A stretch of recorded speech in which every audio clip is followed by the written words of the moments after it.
telling him, because we were talking about how it takes a lot for you to get angry. And we talked about this last time too, and I was like, but there was on one account, because my family has never seen you like angry. Yeah. Oh, yeah.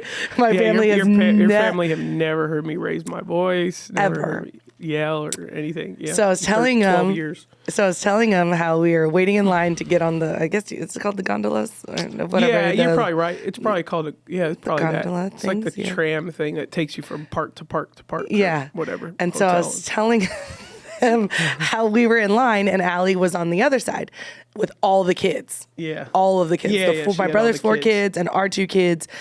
She was like, I'll take them. So she goes on, she takes them on, and then we think we're going to go right after them. Well, the guy doesn't let us because we didn't close the stroller. But he didn't say it needs to be closed before I let you on. Because you were like, so he has us standing to the side while our kids are gone. And he's letting other people go, and he won't tell us why we can't go. Right. And I'm like, and we're like, you guys are talking, and you're like, our kids are gone already. Like we got to get on the tram. And then the guy looks over with like extreme attitude, and he's just like, close the stroller. And then like, but won't even look at us. No. So then, and you're like, I don't close it. Close it. Because I was like, it was still 100 yards away to get on the gondola. Yes, so you have to walk on it. Yeah, so you were like, my husband's going to close it when we walk up to the gondola. It's a 50-pound double stroller. You want him to carry it. Click like, and then because they slow him down so you get on. So it's not like you're like racing on. Right. Like people with wheelchairs get on it. Right. You know. So it's like, yeah. So he wouldn't give us an answer. Wouldn't give you an answer, and so then finally I said. So then I go, "Hun, I'm assuming he wants you to close it now." Like, and so then I turn it, and you. I think you said no, he doesn't, and then he goes, "Close the stroller," and I go, "Babe, you got to close the stroller." And then you go, "Speak up, then. Speak up. Talk to me. Make Look eye at contact. me." Make eye contact. And I was like, he's valid. And my brother and my sister-in-law and my mom literally go, yeah, they got scared. because I'm turning and looking at you. So it looks like you're yelling at me. Yeah. And then they think I'm telling to you me, to speak up to tell me to close it. Yeah. So then we finally get on the gondola. We close it. He closes it. We get on. Everyone is silent. Me and Adam are chilling. And then I think you go, what a dummy that guy was. And then everyone in the gondola was like, oh man, wasn't he an idiot? They thought you were talking to me. Chris was like, Adam, I didn't know if I had to fight you. I didn't know if you were talking to Ashley. They didn't think I was talking to you. Only in the moment they thought it was you, but they heard me yelling at the guy because I walked by the guy and I told him, hey, next time be polite. Look at me in the eyes and ask me, sir, could you please they were close already on the thing though? And so Chris was like, I thought he was talking to you. And I was like, no. Yeah. They were like, we've never seen him get mad like that before. But mind you, it's been like 5 minutes since our kids left. Kids are gone. And it's 8 kids or whatever with one person, Allie, because we're thinking, oh, you go, kids carton 1, we'll be right behind you. Now they're a full 5 minutes ahead of us. And then it's like she's about to get off this tram with 8 kids. And then remember when we were in the air, we stopped for 15 minutes. Yeah, right. It stopped. The whole thing pauses. Mind you, now it's just us adults. Allie's with all the other kids. And me as a mom, I'm panicking because I'm like, first of all, heights aren't like my thing.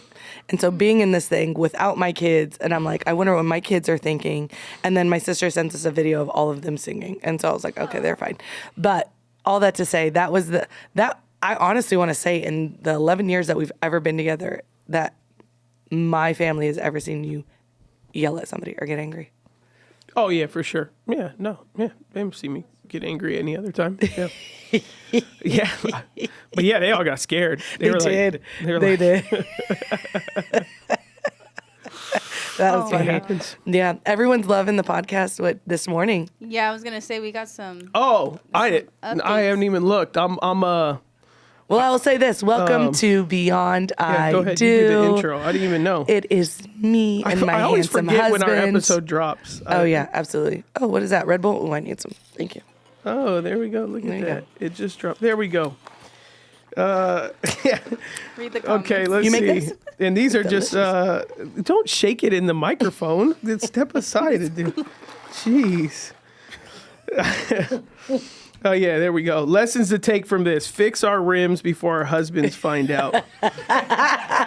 Another guy, woman logic is crazy. Poor Adam. I see. Look, thank you for sharing transparency. First Lady Ashley deserves those black rims and a scratch now and then. It's so true. Rochelle, I rebuke you in the name of Jesus. No, she does Rochelle not is the deserve. best. She does Shout not. out to Pomona. First of all, she deserves nothing. Second of all, no, she cannot scratch these. Would you like to update everyone? Well, let me give one update, and then you can give another update to everybody, all our amazing family on Beyond I Do. The first update is 2 days after filming that podcast, I discovered the back rim had also been scratched as well, not just the front rim. You had hit, so I don't know whether it was same day. Because if you're making a turn, both of your wheelbases don't get hit. So, I mean, you're double hitting something. And so I literally 2 days And later, I I'm wanna like, show and you the something. and the back rim? And she's like, oh. I'm gonna show you something. Look at this turn. My sister-in-law Sanaz has my back. Cause look at this ridiculous turn, and look at it. Look. That's the turn. Look at. See? No, yeah, Look, yeah. Look. Yeah, I know. Very the turn. tight. Look. It is not tight. Very tight. The person's got like 3 feet of distance between them. Yeah, it's tight if you're wanting to race a car, because what happens is some cars are going straight, you're going making a right. If you're equally trying to race the car going straight and you want to beat them so that but I've done that turn a dozen times myself during school drop off, and I wait until there's a gap so that I can pull my vehicle around to actually safely get my vehicle in there or not. So, Well, I will say this. so you hit both rims that day? You know, it was like So you hit it once and then you thought, oh, well, it can't happen again. Didn't adjust. Didn't turn left at all. You just thought, I'm sure when I hit the curb, it pushed me out a foot and I can do the next tire that way. Is that how it is? Yeah, and then on Sunday at pickleball, I parked next to a curb. You hit it again? I hit another one. On the same side? Yeah. Did you see it, Phil? Was it bad again? He nodded yes for those that can't see. What is going on? So no, it's okay. So Phil, he texts me. So Phil's the man. Because he's the one, he said, I'm not going to have He's not the man. He felt guilty that I found out. And he tried to look out for you. He did. We did try to get it fixed. We did. We'll have to clean this. I've been spitting in it a lot. Oh, gosh. He did. He said he saw him. He saw him. Yeah. He said. Yeah. And I was about to go to Alhambra Street in L.A. and sell what I got her. Give a discount. Yeah. And when we got there and they took the wheel off, that's when I noticed the second. Yeah. When I took a picture, I'm like, oh, I didn't even send them a picture of this. Do it on the microphone, please. Nobody wants to hear you in the distance. In the distance. So if anyone's come to this episode, go listen to the last episode so you could know what we're talking about when I caught Ashley lying to me about her rims being dented and scratched. So yesterday I went to go get them fixed, and I didn't know that the front tire was hit twice. I have one picture of the tire that I sent to get fixed, and they literally pulled the tire, pulled the wheel off, and there's 2 big scratches on the wheel. So I said, oh no. On front and back. Yeah, 2 on the front, 1 in the back. But they're new now. They look good now. They're fixed. They fixed them. They're fixed. Did you So get a you tell discount? me- Did you get a discount to get them done? Yeah, I got a discount. They look good. They look really good, yeah. So do you want to give a shout out on who did it? Is their work worth a shout out, or no? I mean, we'll just because I'm keep sure it- there's a lot of husbands who are looking at their wives' rims right now that are thinking, I've They're actually thinking, I've actually had women send me where I should Their go rims? to, where they should go, where I should go to It get was it like the fixed. Wheel Lab or something. I just found the place Oh, that you could found do it it online? that Yeah. day. Yeah. Actually, let's do this, ladies. How gosh. about you guys all take pictures of your rims and we start a rim crew? Yeah, take a picture of your rims today and tag Beyond I Do, and we Yes. will repost what your rims look like, whether they're clean or not. You know? Oh, yes. Yeah. Like they may look good, so you may, Inspire me to be better. Yeah, The passenger please. side, not the driver's side. The passenger side.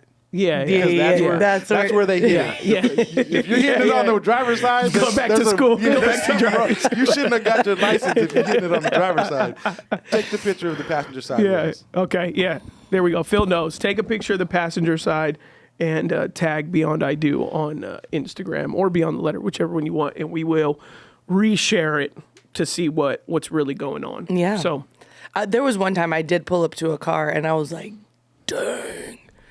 You should just take those rims if off. I remember right, at some point Sanaz's looked like she got in a fight with a shark. She looks like she looked her rims. If I remember, I could be wrong. There was someone, and I think it was Sanaz. It looked like she drove her car in the ocean, and sharks Yeah. started attacking it.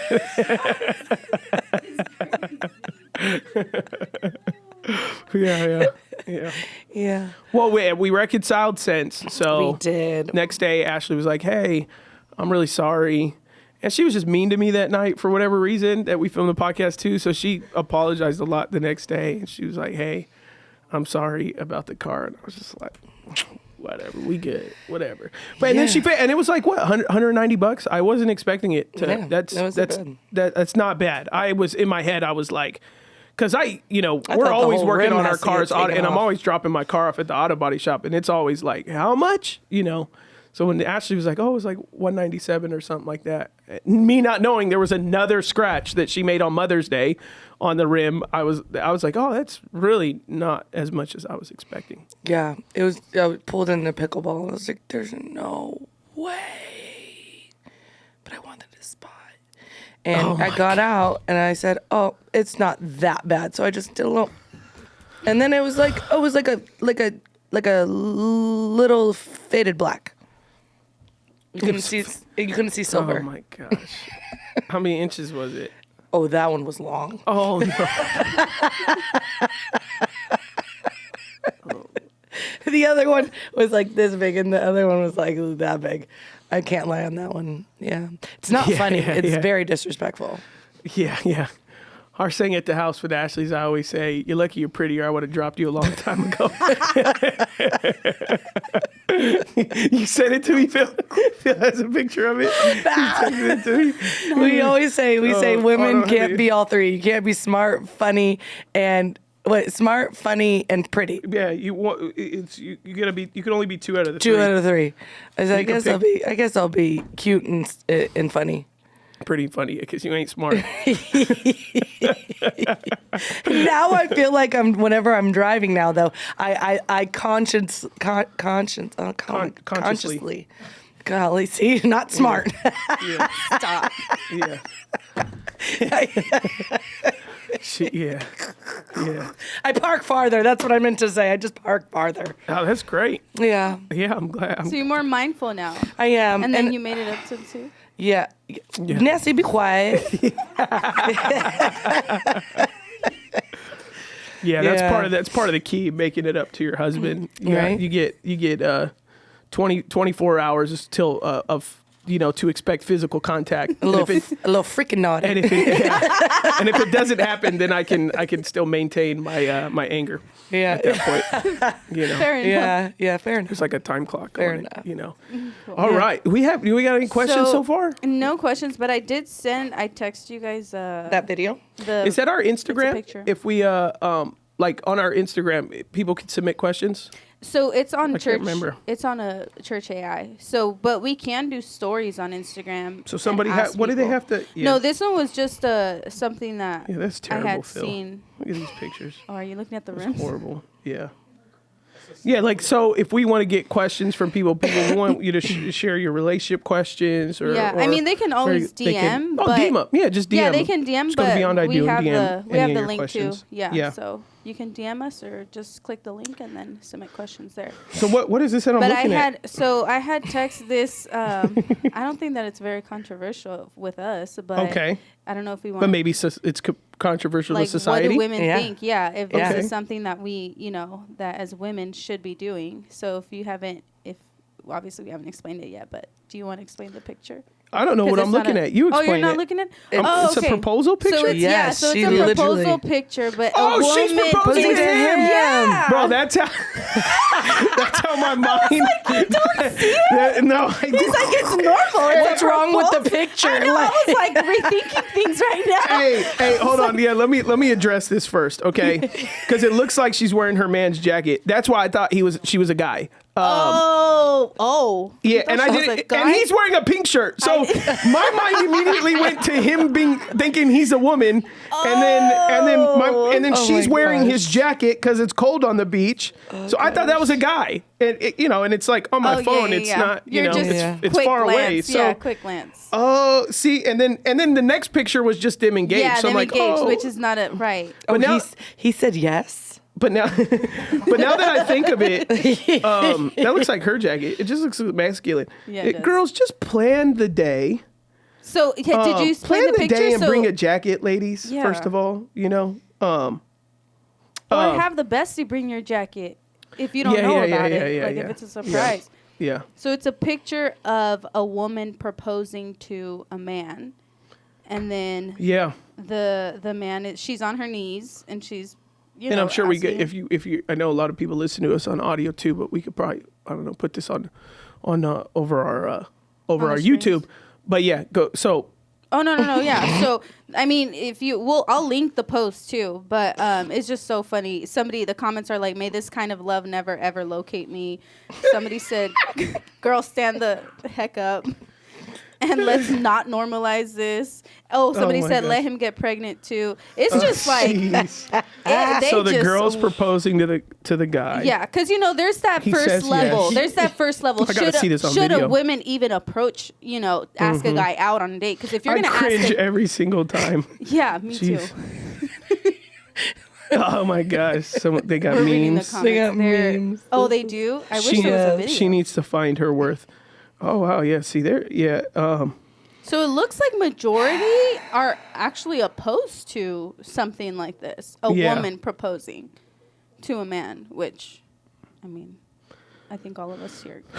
Oh, well, there's somebody that has said, so when men bow down to women, it's attractive, but women do it, it's pathetic. Mm-hmm. So there's some that don't agree. Unless she comes from billionaires. If I was dating a billionaire, she better propose to me with a house and a dope ring. Other than that, if she doesn't come from billionaires, I got a hard line on that one.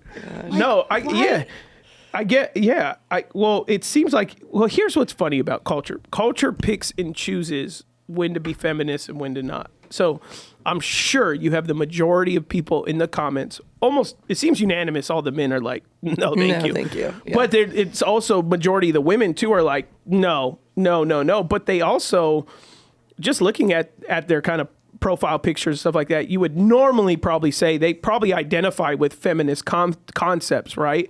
Pop culture concepts, but my body, my choice stuff, and all the areas that also come with feminism, right? I don't maybe need a man or the idea of family, but then it's also like, but I would never propose to a guy. He needs to propose to me. So now you go into traditional concepts of relationship that now that's also what they're expecting. So it's kind of, you kind of pick and choose. They're picking and choosing what they probably say, hey, this is okay for feminism. This is not okay for feminism. Right. You know? And this one's kind of like, I'll read the caption to add some context, but it's kind of interesting because I guess Sean, who's the guy, he had planned the proposal for Dina, but Dina was the one that had that surprise as well to propose to him. But then after he said yes, Dina turned the tables and proposed back to Shion. I don't know if I'm pronouncing these names right. Shannon, it looked like. So he proposed first, then she proposed after. They both okay. Yeah, that's what. They both have rings on. Gotcha. So he was planning a proposal and she was planning a proposal. Mm-hmm. Very interesting. Very interesting. Maybe it's just all for clout. Maybe. Well, yeah, it looks like it's sponsored by My Proposal Co. So, okay. Australia's leading proposal planners. I didn't know you need a proposal planner. I didn't either. Can't you? Yeah, but I mean, I think it's regardless of what it is or isn't. I just think that, like what you said, we're living in a society where a lot of things have changed, but there's still some things that people want to stick to tradition on and feel that it is the man that is to lead the wife and to propose. And when a man finds a wife, he finds a good thing and obtains favor with the Lord. It doesn't say when a woman finds a husband. It says when the man finds a wife. So in honoring her is saying, I want to court you. I want to propose to you to be my wife. So, I mean, I would never accept that. I don't, obviously, as you see in the comments, a lot of other women don't as well. I just, as a man, I think that would emasculate somebody to feel like the woman is proposing to you. Like, that is a masculine role to take on in a relationship and in a marriage, to be the head of the house. And if you are allowing the woman to, I mean, and there's some cultures, I don't know. I think that maybe in some cultures too, that this may be something looked at as honoring that the wife is really ready to submit herself, and this is a submissive position to take. I don't think there's a culture. I don't think either. Me neither. Yeah, I don't know. I'm just trying to. I'm just thoroughly confused with the whole thing. Yeah. I think she's being the angel's advocate. I'm trying to, but I girl, get up. Yeah, Get up. You look dumb. Like asking I just don't even asking a guy out on a date. No. That's not your jam? No. I will never ask a guy out on a date. Like if I'm dating somebody already and I want to treat you, then yeah. Yeah. But like the initial Yeah. The first step. Yeah, the first step. Yeah. No. Yeah, no. It's just not for me. I know I'm sure there's Yeah, I mean whenever I'm not saying it's bad. I'm just whenever I do weddings, part of the vows and the weddings that I do is that the man has been ordained to be the initiator, right, and the woman has been ordained to be the responder. Right. That even just biologically works that way as well. And we also see that systematically in the God's relationship that he's for men and women is for men to be the initiator. And I would love for more men to take initiation both in their relationship and in their marriage. They should take, and society has changed a lot of the expectation roles. And unfortunately, the more and more that I see in the Christian space is I see Christians, both men and women, who are far more defined by culture than they are by their faith. Even what makes them angry, what they expect, what they don't. And so I think there first ought to be, if someone's a Christian, you should be a prioritization of understanding God's value and role, both independently as a woman, right, as a woman in a relationship, as a woman in a marriage. Like those three distinctives should be defined for like not that, now we could talk about it, but not that I'm supposed to define it. Like you go seek that out in God's word. Go study that in God's word. Right. And same thing for a man, to know who you are individually as a man, who you need to be in a relationship as a man, right, and then who you need to be as a husband and a father. Like you should have a clear awareness, not culturally, not societally, but biblically. Hey, this is how God has designed me. Right. This is how God has purposed me. And that's not to say there's not nuance in there, because not everything is laid out in the Bible in terms of everything about, like, the Bible doesn't say whether a man could be an interior designer or not. That's right, not what I'm right, talking about. right, Like right. A man who likes art and fashion is not less of a man right, who right, likes right. football and, and barbecue. Right. But it's the idea in terms of character. Like what is it that makes me a man? Right. What is the personification of the scriptures for me? Is it to be a sound mind? Is it to be a leader? Is it to be the initiator? How do I grow disciplines as a man? The Bible says that a man must work, and both in Genesis he must sweat, but also the New Testament says if a man doesn't work, let him not eat. So the priority also of labor and discipline right, and like that is man. Can women take the same nuances of discipline and hard work? Yeah, for sure. But that is the male characteristic that God has designed men to be about. So a man, a young man who just sleeps on his mother's sofa all day, and then is now 30 with no goals, no set idea of, hey, this is what I think I want to do with my life. But yet he's also saying, hey, I desire a girlfriend. That is out of order. So there is an order. So that's where I just think so many times Christians, we're just seeing them going like, oh yeah, but culture says blank. Yep. Culture says that when it comes to intimacy, it should be like this. Oh, but according to my Christian values, I think men should take the lead. It's like, okay, well, which is it? Half your voice says what society says is right in a relationship. Like, oh, I can live with a guy.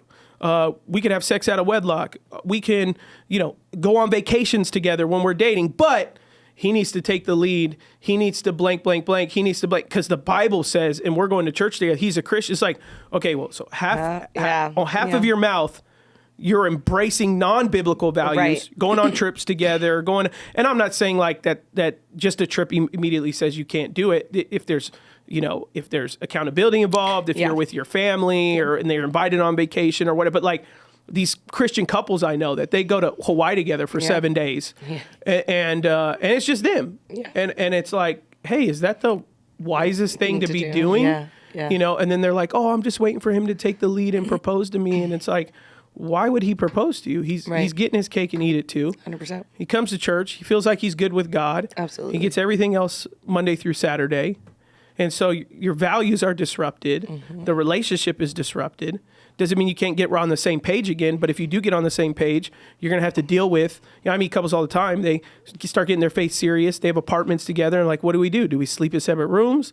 Do I go move with my parents? And we sit down and we individually counsel what it could look like to, you made big boy and big girl decisions. You got a house together. You got an apartment together. You've now taken your faith serious. You're not married. So it's like, well, what does it look like? How much time do you need to get married? Right. What does that look like? Right. Can you go stay with your parents for the next 6 months while you start to pursue marriage? Right. Take that serious. Can you sleep in separate rooms? Yeah, sure. But there's going to be lonely nights, So it's talking about those things like, how do we get back on God's design for us? It seems like a lot of people don't want to talk about that aspect. Right. It's like we call it, in apologetics, we call it cherry picking. It's like you're taking one aspect of faith and you're like, I want to ascribe all those aspects. Mm-hmm. But there's the other aspects of the Bible, the famous Benjamin Franklin. You rip out the pages of the Bible you don't like that offend you. So it's like, oh, that, and that I don't want. This, and this I want. Right. She needs to be submissive. She needs to be this. She needs to be that. But also, you're not leading. You're not taking care of her heart. Right. You're not covering her heart. You're not creating boundaries in the relationship. Or if you're married, it's like you give no answers to your wife. You lead her with no direction, but you're telling her she needs to be submissive. It's like, well, how can I submit under no direction? Absolutely. So those things go hand in hand. Yeah. Responsibilities in both courts, but in order for them to work effectively, they both work together. So, I don't know that I'm totally weirded out by a girl proposing to a guy, because I just think that's where society is at. Yeah. So to me, I'm more concerned the fact that people are offended by that who have no morality. So it's like, well, where are you coming from that's not appropriate? Yeah. Like, because once again, that's just another fragment of that. Like that, the idea that a man proposes and a man leads, in many ways, the way we know it today is a Christian virtue. Right. So you're, by definition, that's like when people say like, oh, Christians have a problem with the title gay marriage. Well, the word marriage means man and woman. Man and the woman. actual Latin conjugation of the word is man and woman. So it's like, no, it's like, I don't mind that.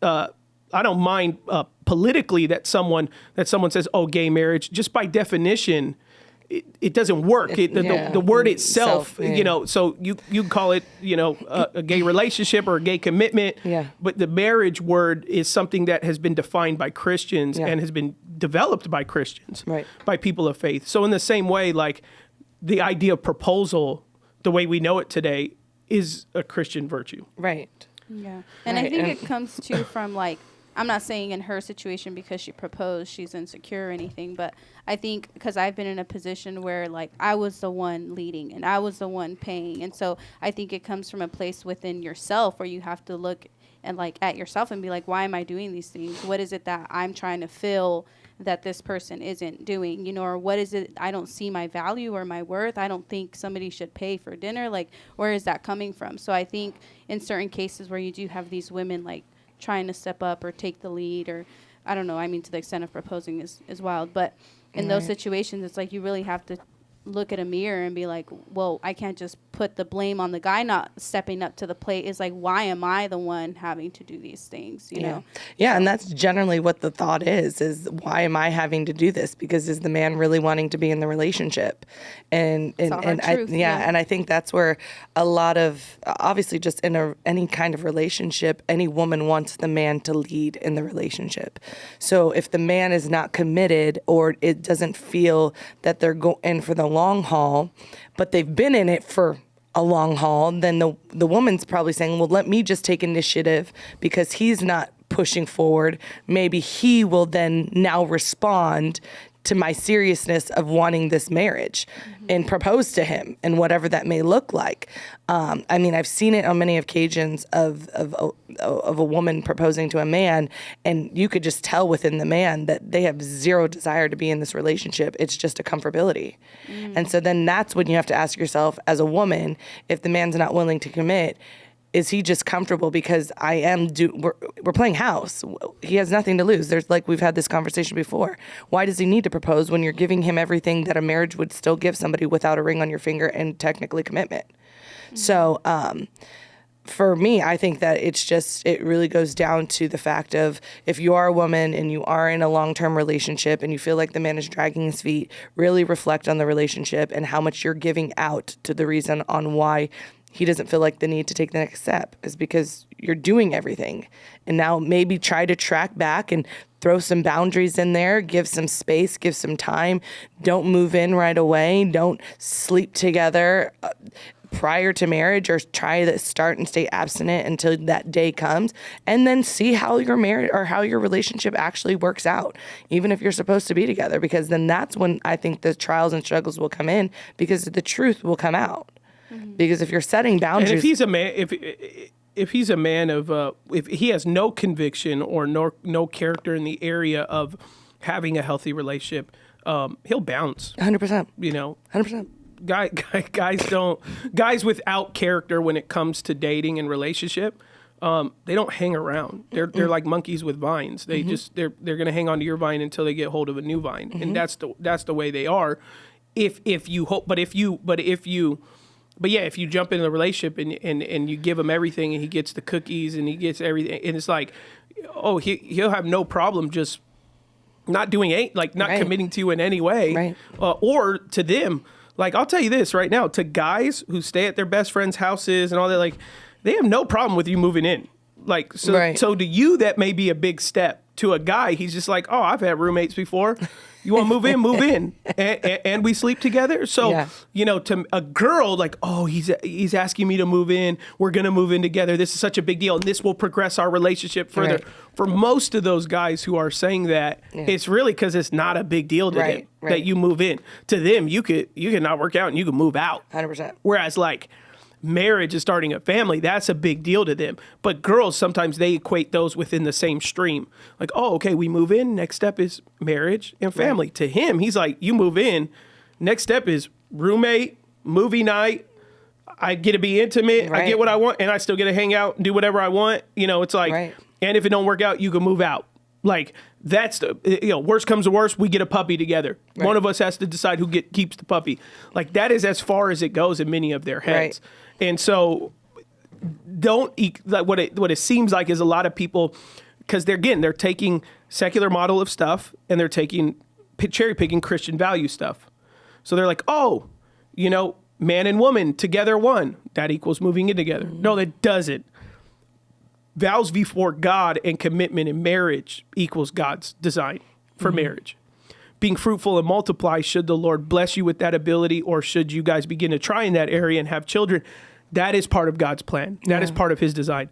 And there's fruitfulness that God brings with that. There's challenges that God brings with that too, but there's fruitfulness that comes. So what we do is we go like, oh, look, like I identify as being Christian or a person of traditional values. This aspect I follow, this aspect I don't.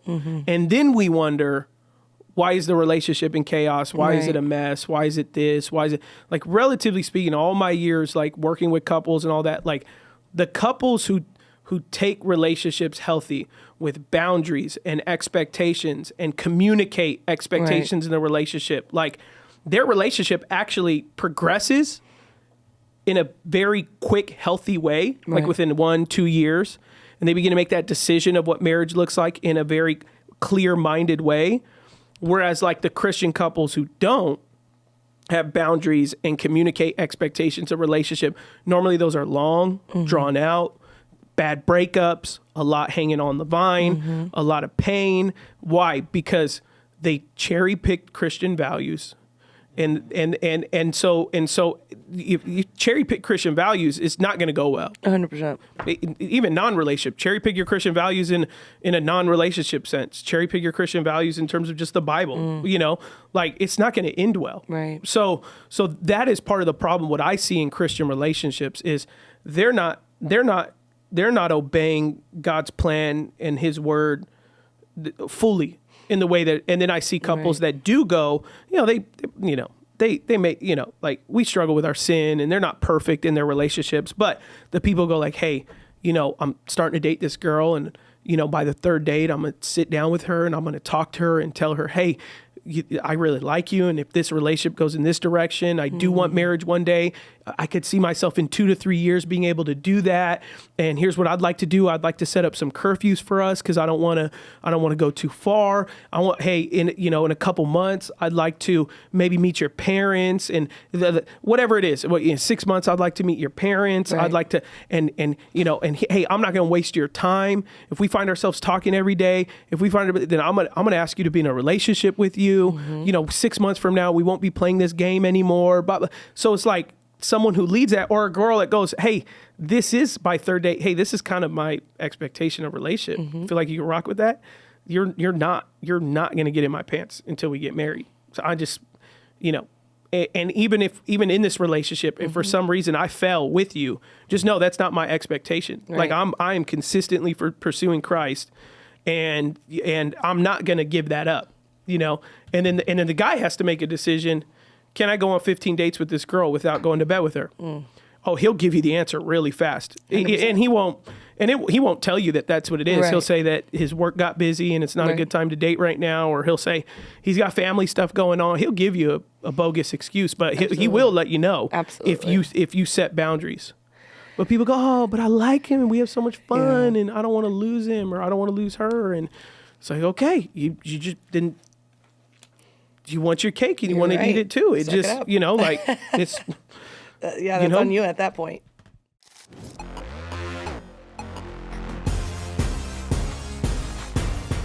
All right, everybody, welcome to our advertisement. Yeah. So you're watching our episode. We did a short break. Yep. What do we got a little break for, Ashley? Oh, something really, really exciting that when you came home and told me about the news, I was overjoyed, and I hope you had 30 pieces, but you only had one, but it's okay. Yeah, we are going to be talking about our new partnership. Yes. With an amazing jeweler. Yes. So we have big news. We've teamed up with the exceptional jeweler, Aaron Barnett, to bring you a unique jewelry experience from precious metals to custom creations. Aaron has it all, whether you're treating yourself or surprising a loved one. So it could be for you or someone you love, okay? Mother, grandmother, sibling, spouse, a loved one. His jewelry is a testament to cherished moments. As part of our community, you get special discounts and a chance to visit his private showroom in Los Angeles. So for anniversaries, birthdays, or just because, discover Aaron's jewelry in our show notes. Elevate your relationships with exquisite pieces from our partner, Aaron Barnett. It's a great relationship that we have because now we can offer great discounts to our Beyond I Do community to hook them up. And so you visit, like we said, visit the show notes and let's get back into the show. It's on you at that point. Yeah, and either you're going to force marriage, either you're going to. So when it comes to this couple, I don't know what their idea. Maybe they were talking about marriage for 5 years. They could have been together 10 years. They could live together for 5 years. So the idea of them getting married, it's actually could be a joke, you know, not in that they don't value marriage, but just that like, you know, because I marry people all the time who have been in relationships for 14 years, and you're like, and they literally do not care about the wedding day. They're just doing it to cross the finish line of something they started. You know, like I'll marry people that were like, oh, we've been together for 10 years. We have 3 kids. And I'll be like, are you guys excited for the wedding? And then the guy will be like, not really. I'm shrugging if you're listening on audio. He just like, yeah, he don't care. Because to him, when the wedding's done, nothing changes the next day. You know, so it's not that he doesn't care about it. It's just in his head because men are workers. So they it's like they want to see fruit on the other side, right? They like a challenge. They like competition. Yeah, but he already got the cookies, so what does it matter? Yeah, so in his head, he's like happening. nothing changes from tomorrow. That night is nothing special. We've done it, and we've had 3 kids. Yeah, right. And that's not that there's no value to it. It's just a majority of guys I marry who are already been apartment kids. It's not that they're not excited. They're just like, yeah, it's good. Like I'm a Christian now, and I want to just do it right. You know, and it's coming from a very authentic place that I celebrate. But they lose the wonder and the excitement, which is sad. Hey, we earned this. We made this. You tested me out. I tested you out. You had expectations for me, and we're gonna fall together, and we're gonna fail together, and we're gonna But at the very least, like there is an accomplishment that reached marriage. Yeah. You know, rather than a hey, we're just you know, it's a participation trophy. You know, it's like we're all here. We're gonna sign the court document, and we're gonna bring a pastor, and we're gonna have him do it, and you know, we'll go back to our apartment we have together. You know, I'm not dogging on it. I'm just saying that I've done enough marriages of all kinds because I'm not really I celebrate marriage as a whole. So when I sit with couples and they want me to marry them, I'm not like, you know, you guys got to move out together and you got to, I'm just like, oh, you have kids already? I'm glad you guys are stepping towards marriage. Right. So I've married every kind of person in terms of guy and girl, like whether they've had children together or lived together or whatever. And the ones that tend to be the most excited are the ones who had boundaries going into the wedding day. Right. The ones who are least excited are the ones who had 0 boundaries and are already on the finish line and this day. That's not to say there is an excitement. Normally for the girls, there's always excitement. It's mostly the girls, but I've also married where the girls are just kind of like, yeah, well, you know, about time. My parents are headaches and, you know, whatever. Yeah, we want to move out. We want our own place.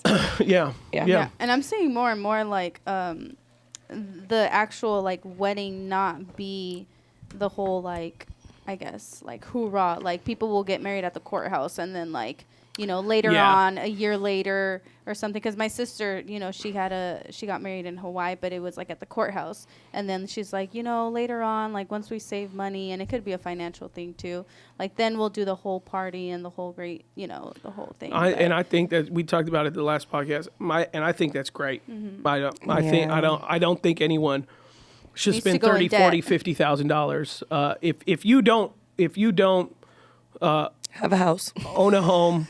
If your cars aren't paid off, then you should not be spending $50,000 on a wedding. That's just wisdom. You could go do it if you want. I don't care. But and I'm not judging you if you do. I'm just saying wisdom says like, you know, $50,000. But sometimes, and I understand it. Sometimes, like I've married people where we talked about this, and they say it's important for my parents because my parents want to either celebrate it, show off, party, whatever. So they say my parents are paying for half.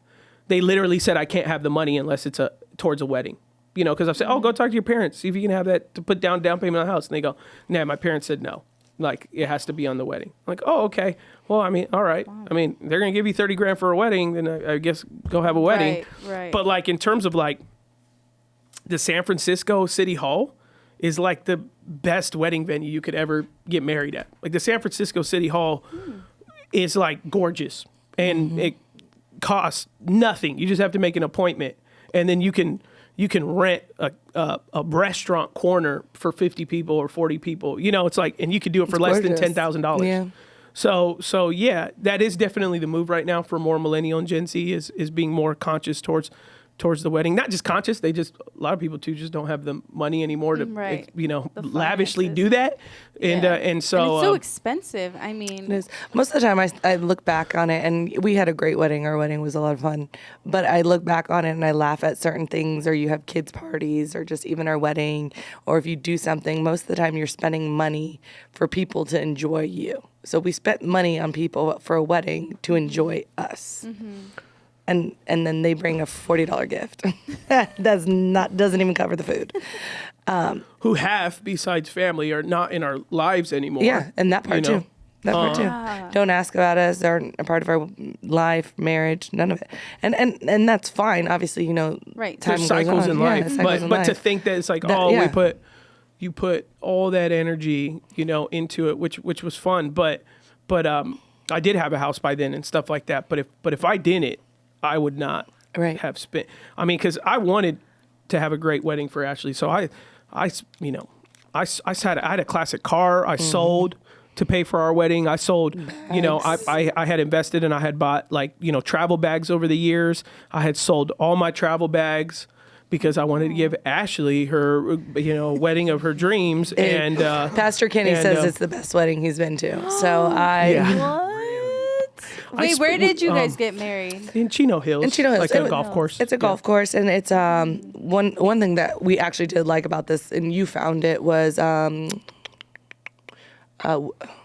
let's call it Woodridge. It's not wood. What is it called? No, it's not food. It's basically weddings. Where's it called? What is it? Wedgwood. Wedgwood. There we go. Yeah. Wedgwood. So what you do, it's a company called Wedgwood, and they have different locations all over California. They basically lease out golf courses and stuff like that, and they become like their wedding provider. But it's a full package. So the food, entertainment, everything. Included. So you can add it in. You just kind of check boxes and it has prices attached to it. Yeah. So how was the wedding process for you guys? Like the planning part, because I always hear people get so stressed out. Yeah, we know.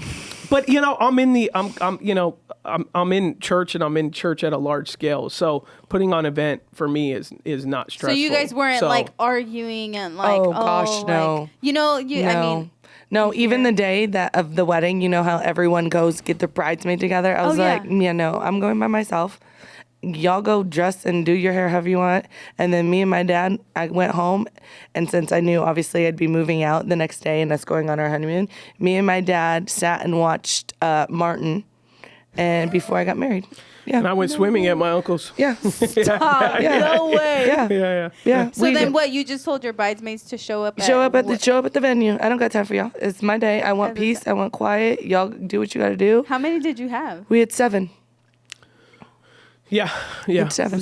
So 14 in total. Yeah. And did you guys do girls. Like a bachelorette party type thing? We did. She did a bachelorette party. I did a bachelor party. Yeah, we did. Yeah, like a month apart. Mm-hmm. We didn't do a conjoined. No. Now, when I look back, I think you should. Really? Yeah. Join it? Yeah. I don't think it's wrong to do it individual. I just because I'm 9 years married to her, and she's become my life. Yeah. So why would I not, for my bachelor and bachelorette party, I get the concept, it's your last time before you're married, and it's but half of my groomsmen aren't in my life today. Mm-hmm. So my bachelor party was fine and all, but half those guys aren't in my life. My wife is still in my life. So I would have loved to take my bridesmaid and groomsmen's and then all just hang out together. Yeah. Because then I have those memories tied to my wife, and I mean, Lord willing, I could hear someone's like, well, we got divorced. And so my bachelor party was the only fun thing about my marriage. Well, yeah, you probably didn't have no boundaries going while you were dating either, so this all leads to something. But, but all to that to say, I'm glad that it's cool that ours was separate, but now that I look at it, I'm like, oh, we would have had a ball if we did it together. And because majority of our people getting in our bridesmaids and groomsmen party were married, so they would have been with their spouses. Only a few of my friends were single, which they would have still had fun. Yeah, so, and I had my cousins. Yeah, I had my 2 cousins. I had my best friend Lonnie, Allie, and Sanaz and Ashley. That's it. Yeah. So everyone, yeah. And it's safer that way. People was. do stupid stuff at their bachelor and bachelorette parties, and so it's like just still maintain the and it's coming from experience. You do stupid stuff, so it's like maintain the purity of your marriage so that you don't have to go to counseling one day, and you don't have to I know people who like get prostitutes on their bachelor, and these are like Christian people, and make really poor decisions, because what tends to happen is whatever you struggled with before you came to Christ, like if you're going to give yourself a pass, which normally the bachelor and bachelorette parties, like not always, in Christian perspectives, they do it really well. Like, Gabe's here, like we did it good. We went to San Diego, we rode jet skis, and we went to dinner. And then the next day we all went home, so that's an appropriate bachelor party. It's short, simple itinerary, where other people you're going to Cabo and you're going to Cancun and you're going to Vegas or you're going to Tulum, and it's like, that's where kids go to spring break. Like, what are y'all doing over there? Right. You're about to get married. So it's like, just don't be stupid. Oh, we're going to Miami for our bachelor party. What do you think is going to happen? Like, you're just going to go to dinner? So don't be foolish when you're going to, make the biggest decision of your life in the next month, and build a life with this person. And I'm speaking from a Christian perspective. I'm not really connected with too many secular people. I'm connected with people who have secular mentalities that have become Christian that we've had to work through, or just have friends that make unwise decisions. But speaking of from Christian mentality, I would say do it together, your bachelor and bachelorette party, or have a very simple itinerary that is going to an Airbnb, and y'all stay at the Airbnb with your bachelors, and you guys just hang and celebrate each other, not going to these weird destinations or anything like that that don't end tricky. well. Yeah. Right. And how long did it take for you guys to plan your wedding? 12 months. Yeah. Yeah. And It kicks up the last 6 months. Like, you go sign up, and then you put your deposit, and then 6 months leading up to it is like when it gears. That's like you're now DJ booking, because you got to book these two people 12 months in advance, but 6 months out is when they actually want to start dialing in like your menu and your food and your all that. But I'm really decisive in those areas. So, I was gonna say yes. So who was more into it, or you guys are like both on the same plane? We were both pretty much on the same. Like, there was a couple, because we got married in October. We literally got married the day after my birthday, and our colors were that color and his sweater and maroon. So it was baby blue and maroon, and we had pumpkins. So we stuck to a theme. Yeah. And then the only thing that I changed last minute, just because I wanted to be extra bougie, was the floral. So we had a smaller vase, and so then I was like, hey, is it okay if we just do a bigger vase and then just have the shine? He's like, yeah, that's fine. But other than that, like, we had a cake. Pretty smooth. Super simple. We had a friend in our life at the time who was she did baking, and she made us a cake pop cake. So it was a 3-tier cake pop cake. So instead of handing out cake, everyone went and got a cake pop. Oh, wow. Yeah, so we didn't have to cut. We had our own personal cake that we cut, and her husband actually spray painted our names on it, and then we had the cake pop cake, and so it was super simple. It wasn't. We didn't argue. We didn't fight. He really wasn't. He was like, whatever colors you want, and then we kind of threw each other colors back at each other, and we didn't. That process was really easy, and we were excited to get married because we had a lot of things that had happened prior. But again, we also had a lot of boundaries. Yeah. So like, we weren't sleeping together. Yeah. We weren't, Ashley curfewed at 10 o'clock. Yeah. She's leaving my house. I had my own house. I had roommates, but like, it's like we had boundaries at that. When it's 10 o'clock, you need to go home. We only saw each other twice a week, so it was like, we want to get married because it's like we want to actually spend time together. We've spent zero time together, right? Because we maintained a healthy relationship leading up to this thing. White girl, I gained 50 pounds after we got married. I was happy. Yeah, she didn't get that freshman 15. She got that freshman 50. Girl. Wild. Are you exaggerating? No. He'll pull up pictures. Happy, and then joy. What about, so financially, like, did you guys start, were you saving up? Were you both wedding? saving, or how did that Actually work? didn't add a dime to our wedding. No. I split it 3. I think I split it almost 3 ways, which was me, my parents, her parents. Yeah. So, and then his parents and my parents. I think it kind of worked out. I love your mom, but she decided she put equal amount of money into the wedding as my parents, but she decided where it went. My parents just gave me the money and was like, "Yeah, put it to your wedding." She was like, "Oh, here's this much," and then so here's a saxophonist. Yeah, she's like, my family's coming from Chicago. I want them to have an open bar, which didn't turn out well, which I wasn't the biggest fan of at the time, and it didn't turn out well for some people. So that weren't on my side of the family. So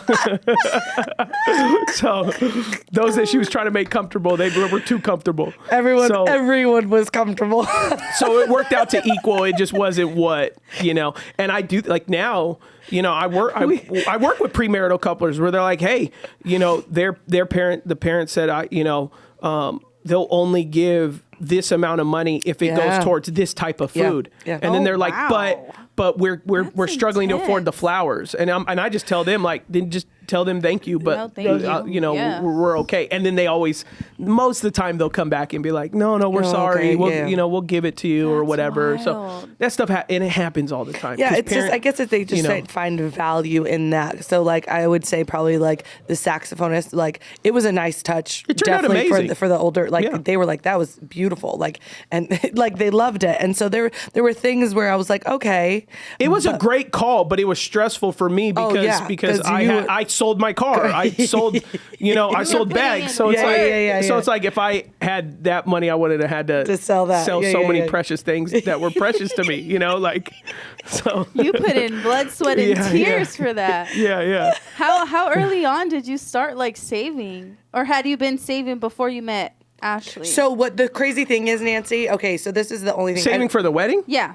It's like I didn't know her parents what they're going to do, but I kind of talked to my parents already. Like, hey, if I got married, like, if I married Ashley, like, would you guys do anything financially for it? And can you give me an idea of what that would look like? Okay. And so, they basically said, because I was the last to get married, so they basically said, this is how much we gave your brother, so this is how much we'll give you. And I was like, oh, okay. And maybe it was $10,000 or something like that. Yeah. So I was like, oh, okay. And then we're going to, Wedgwood, and it's pricing out at, 22 or something like that. And then 25. the more added. Well, and then added, Ashley's added, adding in, like, then Ashley's adding upgraded flowers, and then they're adding in, her mom's adding the open bar and all that. So the number starts climbing at that point. Right. And then that's when it got to whatever. I think our wedding was $32,000 at the end of the day, which I think average wedding today they're saying is $55. And that's for like basic wedding. We went to a $120,000 wedding this last year, and I was like, no, it wasn't. It was $250,000. Oh, yes. $200. Wild. Maybe more. Might have been $500 for one day. Yeah. And I did the wedding, and it was very nice. It's just, I mean, if you got it like that, go for it. Yeah, gorgeous. The bride's father did have it like that, and it was very nice. But it just, I'm glad I was a part of it. It was nice to eat the steak. It was, it was great. It's great. Our friend was and our friend was the maid of honor, and she was like, I'm gonna have Adam do it so you can go. I go, thanks. Yeah, so at the end of the day, it came out like I split it, my parents split it, and then my in-laws split it, and we're very happy, and we're very blessed to have what we had and the pictures we have today. But like I said, I wasn't stressed too much. If I was, because once I found like, I gotta add some more to this, then that's when I was like, well, I could part with my classic car, and I can I got these luggage bags that are like designer that I've held on to, and I like them, but I can go to, so I went down to LA, I went to those like consignment stores, and how much would you give me? And they gave me, very significant amount for them. So I was like, okay, well, there's the money for the wedding, so the answer to the equation was pretty fast. But if I was like, Ashley, you want a wedding this size, and I'm going to have to work overtime, over crazy out, I'd be like, let's go to San Francisco and let's go get married at City Hall. Like, this is too much stress. This is too much, because at first we were gonna get married in Chicago. Yeah. Yeah, we're going to get married in Chicago because my mom's family's so huge. And so Adam and I had talked after we got engaged, and I said, hey, hon, what do you think about us? So it was super sweet. We got engaged, and then why did we go to Chicago? Just to go? Your family wanted to throw an engagement party for us. because they had never met me. They had never met him. So you had it out there. So we had, they had an engagement Our party. engagement party was in Chicago. Yeah. Yeah, they had one out there for us. So we went out, and then we went venue shopping when we were out there. And my aunt, she's so funny. I had lived with her for 2 years. She literally goes, because we did the party, and then I was like, at the end of the day, I was like, let's still go downtown where it's still late. Let's have you just see the city at night and stuff like that, and maybe get some hotels and walk in a couple hotels and see their venues if we can. But it was late. And so the next day she goes, I knew you were serious when you said you still wanted to go venue shopping after you had your engagement party with the whole family. Like you're gonna marry this guy. I was like, I don't know why that math to you, but I was like, yeah.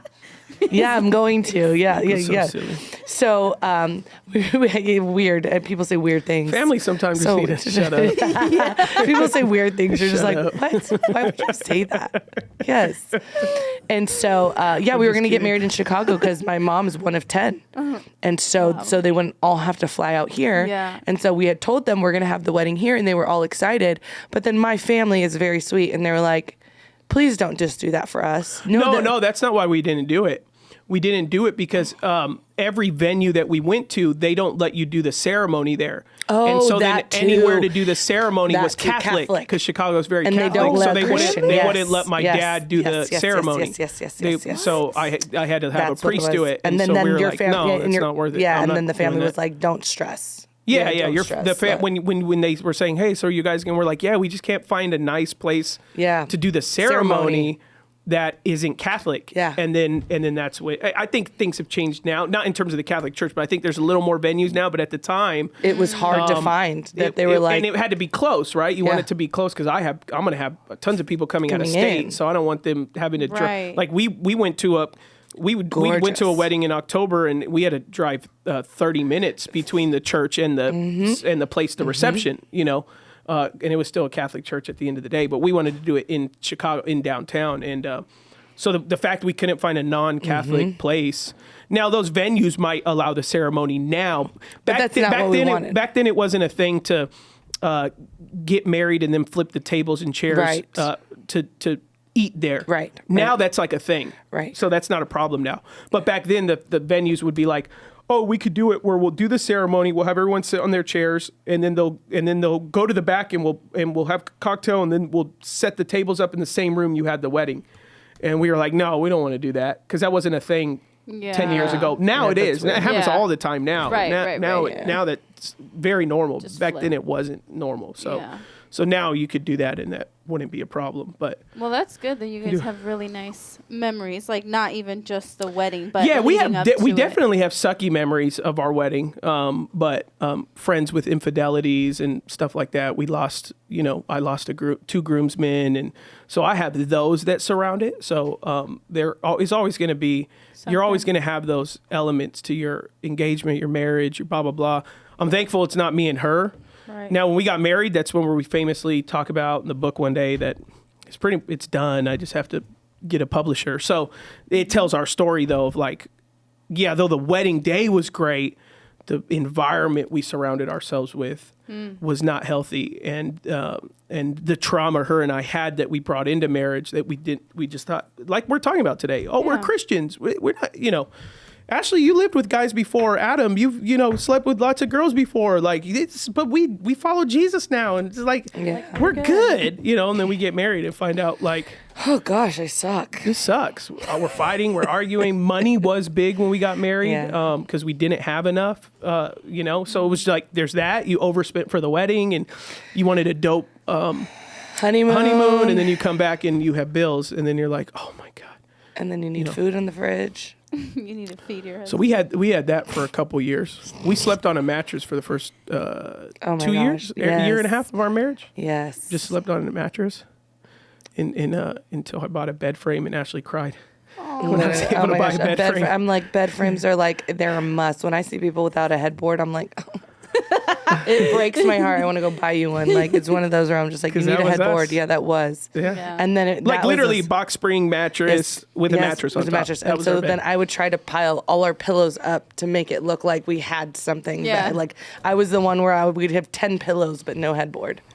Yeah, you made it work. Tried to because it was a sword to my eye. Yeah, and then Grandma came in, and that's when she bought us our nightstand. No, that's our house now. Oh, okay, yeah. Okay, see, I get it confused. Yeah, we've been we haven't had a lot of things. So when I get it, I'm like, we had it then. He's like, no, we didn't. I'm like, okay, I don't remember when we had it. Like, no, we didn't. Oh, this was good. I never knew all these details of your guys' Yeah. Yeah. A lot more. Other aspects too. So it was fun. I mean, hopefully it was interesting to people. Yeah. Or they're gonna be like, I don't care about their wedding story. Right. Right. It's for you, Nancy. Yeah, we went from Ashley banging up my rims. Yeah. Oh yeah. To we talking about whether women can propose. We went from your hidden anger. Stand up, girl. Stand up. Your hidden anger. We started with. Don't get me. Don't yell at my kids. Don't. Yeah. Don't yell at me. Don't tell me. Don't yell at Ashley. That's what it was. The guy yelled at you. He did. He's like, I told you to close it. I'm like, bro. I'm like, get out my way. Don't talk to her like that. Get out of my way then. Ashley just had to give you the look, and you were like, yeah. All right, everybody. Peace out. Bye. Bye. Bye.